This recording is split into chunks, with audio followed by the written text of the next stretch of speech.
Photo ಹೊಡೆಯೋದು ಬೇಡ ಅಥವಾ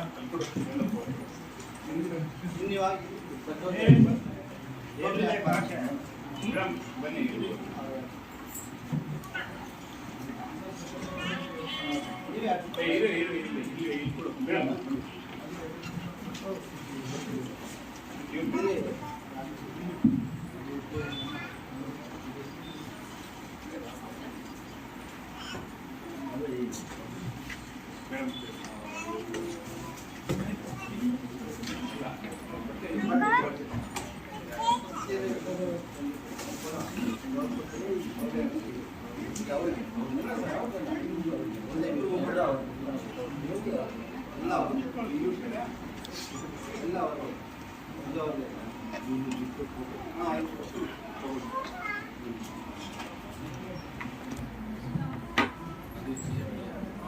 ಅದು ಕೊಟ್ಬಿಡ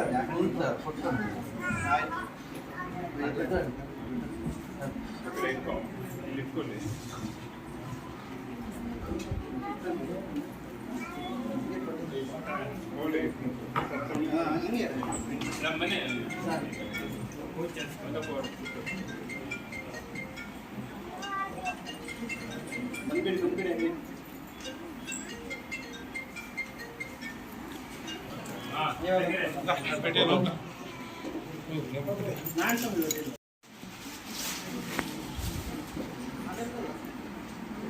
ಹಾಗೆ ಅವನು ಪ್ರೀತಿಯಿಂದ ಮಾಡಿಬಿಡಿ ಏನು ಕೈವಾಗ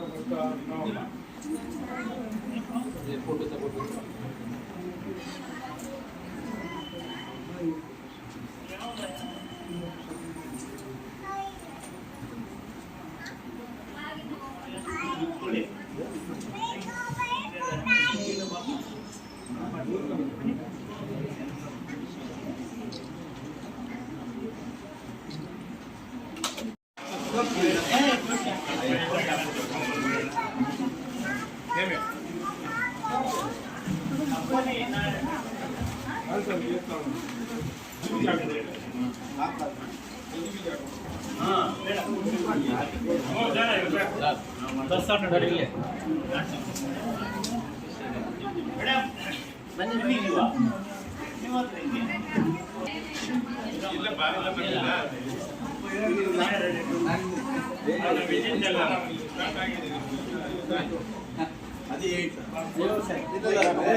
ಒಬ್ಬ ವ್ಯಕ್ತಿ ಸರ್ಕಾರಿ ನೌಕರನಾಗಿ ನೇಮಕಾತಿ ಯಾವತ್ತು ನೇಮಕ ಆಗ್ತಾನೋ ಅವತ್ತೇ ಅವನಿಗೆ ಡಿಸೈಡ್ ಆಗಿರುತ್ತೆ. ಒಂದಲ್ಲ ಒಂದು ದಿವಸ ನಾವು 40 ವರ್ಷ ತುಂಬುವಾಗ ನಾವು ಖಂಡಿತವಾಗ್ಲೂ ನಿವೃತ್ತಿ ಸರ್ಕಾರಿ ಆದೇಶದಂತೆ ಕಡ್ಡಾಯವಾಗಿ ನಾವು ನಿವೃತ್ತಿ ಆಗಲೇಬೇಕಾಗುತ್ತೆ. ಆದರೆ ಈ ನಿವೃತ್ತಿ ಜೀವನದಲ್ಲಿ ಒಬ್ಬ ವ್ಯಕ್ತಿ ತನ್ನ ಸೇವೆನ ಯಾವ ರೀತಿ ನಿರ್ವಹಿಸಿದ್ನು, ಪ್ರತಿಯೊಬ್ಬರಿಗೂ ಅವರದೇ ಆದಂತ ಜವಾಬ್ದಾರಿಗಳಿರ್ತದೆ, ಅವರದೇ ಆದಂತ ಕರ್ತವ್ಯಗಳು ನಿವೃತ್ತಿ ಇರ್ತದೆ. ಆ ಕರ್ತವ್ಯಗಳಿದ್ದಂತಹ ಸಂದರ್ಭದಲ್ಲಿ ಅವರವರ ಕರ್ತವ್ಯಗಳನ್ನು ಅವರು ನಿರ್ವಹಿಸಿರ್ತಕ್ಕಂಥದ್ದು ಅವರ ವೃತ್ತಿ ಜೀವನದಲ್ಲಿ ಅವ್ರಿಗೆ ಆ ವೃತ್ತಿ ಆನಂದತೆಯನ್ನು ಕೊಡ್ತದೆ. ಒಂದು ಎಕ್ಸಾಂಪಲ್ ಇದಕ್ಕೆ ಒಂದು ಸಣ್ಣ ಉದಾಹರಣೆ ಏನಂದ್ರೆ, ಒಬ್ಬ ಡಿ ಗ್ರೂಪ್ ನೌಕರನ ಇರ್ಬೋದು, ಆದರೆ ಅವನ ವೃತ್ತಿ ಯಾವತ್ತೂ ಕೀಳಲ್ಲ. ಅವನ ವೃತ್ತಿ ಏನಿದೆ ಆ ವೃತ್ತಿ ಮರ್ಯಾದೆ ಅವ್ರಿಗಿದ್ದೇ ಇರುತ್ತೆ. ಇದೇ ರೀತಿ ಒಂದು ಕೈಗಾರಿಕೆ ಇರುತ್ತೆ. ಆ ಕೈಗಾರಿಕೆ ಇದ್ದಂಥ ಸಂದರ್ಭದಲ್ಲಿ ಅಲ್ಲೊಬ್ಬ ಸೆಕ್ಯೂರಿಟಿ ಗಾರ್ಡ್ ಇರ್ತಾರೆ.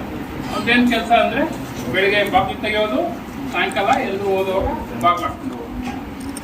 ಈ ಕೆಲಸ ಮಾಡ್ತಾ ಇರಬೇಕಾದ್ರೆ ಅಲ್ಲಿ ಬಂದು ಹೋಗ್ತಕ್ಕಂಥವ್ರಿಗೆಲ್ರಿಗೂ ಸೆಲ್ಯೂಟ್ ಹೊಡಿತಾ ಇರ್ತಾನೆ, ಬಾಗಿಲು ತೆಗಿತಾನೆ, ಬಾಗಿಲು ಹಾಕ್ತಾ ಇರ್ತಾನೆ. ಈ ರೀತಿ ಇರಬೇಕಾದ್ರೆ ಒಂದಿನ ಆ ಕಚೇರಿಯ ಮುಖ್ಯಸ್ಥರಾಗಿರ್ತಕ್ಕಂಥವ್ರು ಒಬ್ಬ ಇವರು ಅಧಿಕಾರಿ ಆ ಕಚೇರಿಯಿಂದ ಹೊರಗಡೆ ಬರಲ್ಲ. ಇವ್ನು ಗೊತ್ತಿರುತ್ತೆ ಎಷ್ಟು ಜನ ಬಂದ್ರು, ಎಷ್ಟು ಜನ ಹೋದ್ರು ಅಂತ. ಕೈಗಾರಿಕೆ ಅಂದ್ರೆ ಅಲ್ಲಿ ವಿವಿಧ ಶಾಖೆಗಳಿರ್ತದೆ. ಆ ಶಾಖೆಗಳಿದ್ದಂತಹ ಸಂದರ್ಭದಲ್ಲಿ ಆ ವ್ಯಕ್ತಿ ಬಂದಿದ್ದಾಗ ಇವನಿಗೆ ಡೌಟ್ ಆಗುತ್ತೆ ಸೆಕ್ಯೂರಿಟಿ ಗಾರ್ಡ್. ಯಾಕಂದ್ರೆ ಬೆಳಗ್ಗೆ ನಾನು ನೋಡಿದ್ದೀನಿ ಸಾಹೇಬ್ರು ಒಳಗಡೆ ಹೋದವರು ಬೆಳಗ್ಗೆನಿಂದ ಸಾಯಂಕಾಲ ಆದ್ರೂ ಹೊರಗಡೆ ಬರಲಿಲ್ಲ. ಯಾಕೆ ಇವ್ರು ಬರಲಿಲ್ಲಲ್ಲ ಅಂತೇಳಿ ಅವನ ಇಂಡಸ್ಟ್ರಿಯಲ್ಲೇ ಎಲ್ಲಾ ಕಡೆನೂ ಹೋಗ್ತಾನಂತೆ. ಐಸ್ ಕೋಲ್ಡ್ ಸ್ಟೋರೇಜ್ ಹೋದ್ರೆ ಅದ್ರ ಒಳಗಡೆ ಇರ್ತಾನಂತೆ. ಇದು ಲಾಕ್ ಮಾಡಿ ಬಂದ್ಬಿಟ್ಟಿರ್ತಾರೆ. ಅಲ್ಲಿ ಕೆಲಸ ಮಾಡೋಂಥವ್ರು ಬೇರೆ ಅವನ ಸಹಪಾಠಿಗಳು ಆ ಕೋಲ್ಡ್ ಸ್ಟೋರೇಜ್ನ ಲಾಕ್ ಮಾಡ್ಕೊಂಡು ಹೊರಗಡೆ ಬಂದ್ಬಿಟ್ಟಿರ್ತಾನೆ. ಇವ್ನು ಒಳಗಡೆ ಹಾಕೊಂಡಿರ್ತಾನೆ. ಅಲ್ಲಿ ಯಾರ ಜೊತೆ ಕಿಚ್ಚಿದ್ರೂ ಗೊತ್ತಾಗಲ್ಲ. ಯಾರನ್ನು ಬಂದಲ್ಲಿ ಅವನಿಗೆ ಔಟ್ಸೈಡಿಂದ ಲಾಕ್ ಓಪನ್ ಮಾಡೋರು ಯಾರು ಇಲ್ಲ.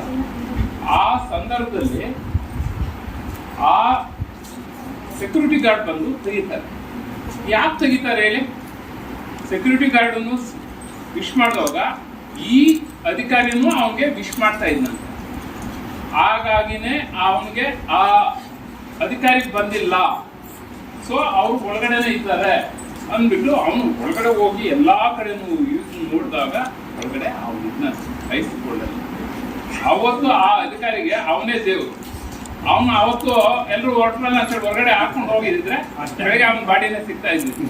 ಅದಕ್ಕೆ ಹೇಳೋದು ಏನಂದ್ರೆ, ಯಾರಿಗೆ ಯಾವ ಜವಾಬ್ದಾರಿ ವೃತ್ತಿ ಇರ್ತದೋ ಆ ಜವಾಬ್ದಾರಿನ ಅವರು ಜವಾಬ್ದಾರಿಯುತದಿಂದ ಆ ಕೆಲಸನ ನಿರ್ವಹಿಸಬೇಕು. ನಿರ್ವಹಿಸಿದಾಗ ಆ ಕಚೇರಿಗೆ ಅದೇ ಶ್ರೇಯಸ್ಸು, ಅಲ್ಲಿ ಡೆವಲಪ್ಮೆಂಟ್ ಆಗೋದಕ್ಕೆ ಸಾಧ್ಯ ಆಗುತ್ತೆ ಅಂತೇಳಿ ಹೇಳೋದಕ್ಕೆ ಒಂದು ಸಣ್ಣ ತಿಳಿದು ಅವರು ನಮ್ಮ ಕಚೇರಿ ಜವಾನರಾಗಿರ್ಬೋದು, ಇವರಾಗಿರ್ಬೋದು, ಅವರು ಆ ಕೆಲಸನ ಏನು ನಿರ್ವಹಿಸಿ ಇದು ಮಾಡಬೇಕಾಯ್ತೋ ಅದನ್ನು ಅವರು ಯಶಸ್ವಿಯಾಗಿ ನಿರ್ವಹಿಸಿರ್ತಾರೆ.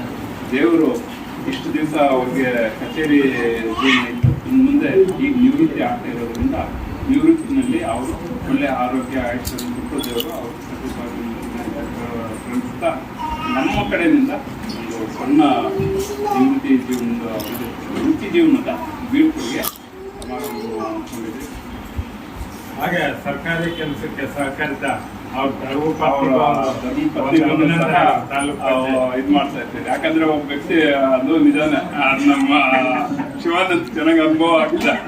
ಮನೆಯಲ್ಲಿ ಸಹಕಾರ ಇಲ್ಲ ಅಂದ್ರೆ ಹೆಂಗಾಗುತ್ತೆ ಏನು ಅಂತೇಳಿ ಅದಕ್ಕೆ ಅವರು ಚೆನ್ನಾಗಿ ಇದು ಬರ್ತಿದೆ.